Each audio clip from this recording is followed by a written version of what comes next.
Terima kasih pemirsa, Anda masih bersama kami, dan sebelum kita berdiskusi, sebelum saya berdiskusi dengan Mas Abdul Qohar tentang tampang juga menarik. Ya. Saya tampangnya tampang ya beginilah.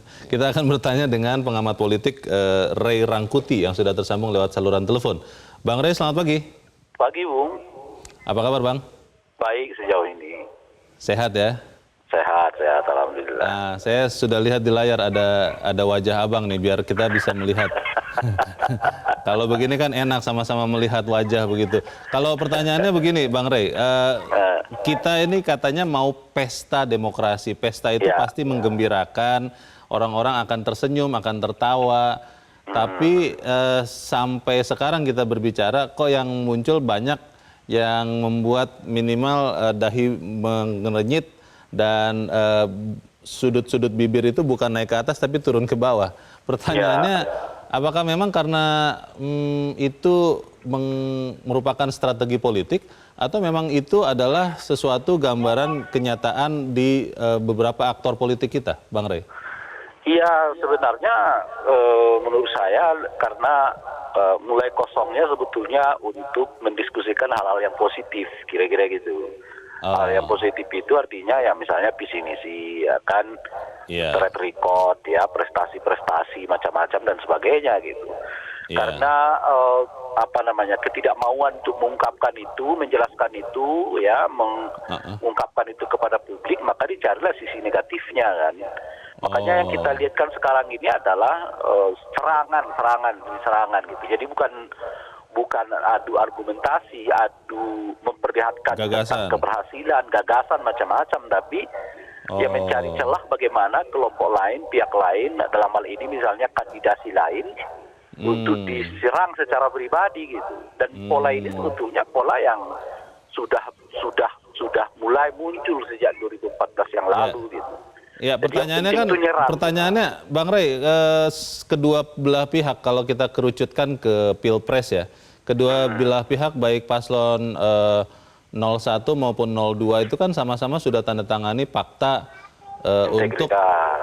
untuk menghormati, untuk melakukan kampanye yang beradab begitu. Tapi dilanggar juga, berarti itu bohong-bohongan saja ya? Ya kan kalau di kita ini kan sebenarnya fakta-fakta itu hanya sekedar fakta di atas kertas ya. Bukan berarti itu ada di lapangan gitu. Dan terbiasalah kita melihat fakta integritas ditandatangani, ya fakta pemilu damai ditandatangani, fakta kampanye damai ditandatangani, fakta anti sara ditandatangani, tetapi tidak dengan sendirinya itu mewujud di lapangan gitu.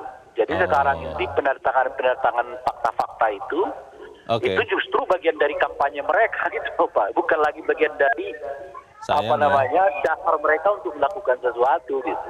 Bang Ray, kalau kemudian ternyata elit politik masih belum bisa menggembirakan dengan kampanye yang santun, bagaimana kita rakyat yang nanti juga akan memilih di tahun depan tetap mempertahankan kegembiraan kita, kesantunan kita, kewarasan kita, Bang Ray? Ya memang tidak bisa serta-merta dan tidak bisa mandiri ya. Gitu. Dan oleh karena itu ya memang harus tetap dituntut di elit-elitnya. Kalau semandiri apapun ya masyarakatnya misalnya ya, tapi kalau yang keluar dari elit-elitnya terusan yang negatif gitu ya, yang terus-terusan nyerang secara personal gitu ya, bukan ide macam-macam, pada ujungnya ya narasinya yang terbangun adalah itu gitu. Karena bagaimanapun mereka adalah produsen narasinya ya kan. Publik ini kan secara umum hanya menjadi objek dari narasi itu, kalaupun mereka kadang-kadang menang gitu, tapi tidak di semua kasus. Pasti secara umumnya narasi besar politiknya itu di tangan para politisi ini gitu. Kita harap saja berarti elit politik ini benar-benar memikirkan bangsa kita ya. Betul, mengedepankan politik santun ini gitu. Baik, terima kasih Bang Ray Rangkuti sudah bergabung bersama kami. Selamat pagi. Terima kasih banyak, pagi. Mas Qohar, kalau elit politik masih belum membuat kita tersenyum, bagaimana kita bisa tetap tersenyum? Ya begini, jadi masyarakat ini kan sudah dipenuhi dengan kepenatan-kepenatan hidup. Iya. Dia berhadapan setiap hari bertarung dengan berbagai problem-problem kehidupan. Apakah itu problem ekonomi, problem sosial dan seterusnya. Apabila kita ruang-ruang publik mereka kita sesaki lagi dengan hal-hal yang sifatnya adalah saling serang satu dengan yang lain, hal-hal buruk, hal-hal yang berbau fitnah atau hal-hal yang menjelek-jelekkan pihak lain, maka ya ruang itu kan menjadi semakin sempit, makin semakin tertutup bagi jadi masyarakat yang sudah susah, dia akan menjadi semakin susah suasana hatinya karena selalu digosok-gosok terus kan gitu. Nah, padahal mereka ini mestinya ditawari dengan gagasan-gagasan baru. Gagasan-gagasan misalnya bagaimana mengatasi pengangguran terbuka. Betul bahwa pengangguran terbuka selalu berkurang tiap tahun. Tahun ini berkurang lagi 40.000 jumlahnya. Dan angkanya ada di 5,34%. Dari tadinya 5,40%. Tetapi proses pengurangan ini kan masih bisa digenjot lagi. Dengan menciptakan bagaimana lapangan kerja, bagaimana membahas industri 4.0 yang sekarang sedang mengepung masyarakat kita, yang ada di depan mata kita ini bagaimana. Dan itu berlaku bagi siapapun. Apakah dia warga Boyolali, apakah dia warga Kertosono seperti saya, atau warga dari Bogor gitu kan, seperti Leo. Nah, tidak peduli dari manapun warga itu, apa di Papua atau dimanapun, mereka punya hak untuk diperlakukan menjadi warga negara Republik Indonesia yang sederajat, sama, haknya sama, kedudukannya sama, baik di depan hukum, di pendidikan, di bidang sosial, yang mereka ini punya saham, semuanya punya saham bagi utuhnya Republik ini. Beberapa kali begini, Mas Kohar, kalau tidak harus konteksnya Pilpres, tapi kalau dalam konteks Pilkada, beberapa kali saya berkesempatan bertanya kepada penantang ya, bukan petahana.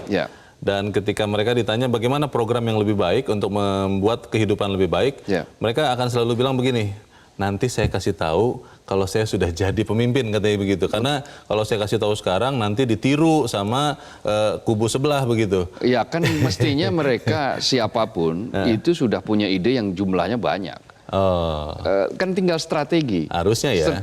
Bicara tentang memakmurkan Republik itu kan semua orang bisa mengatakan itu, tetapi strateginya bagaimana? Ya masing-masing kan punya strategi. Jangan-jangan sebenarnya tidak ada strateginya, tapi kita akan bahas selepas jeda ya Mas Kohar, dan pemirsa tetap bersama kami, Editorial Media Indonesia segera kembali.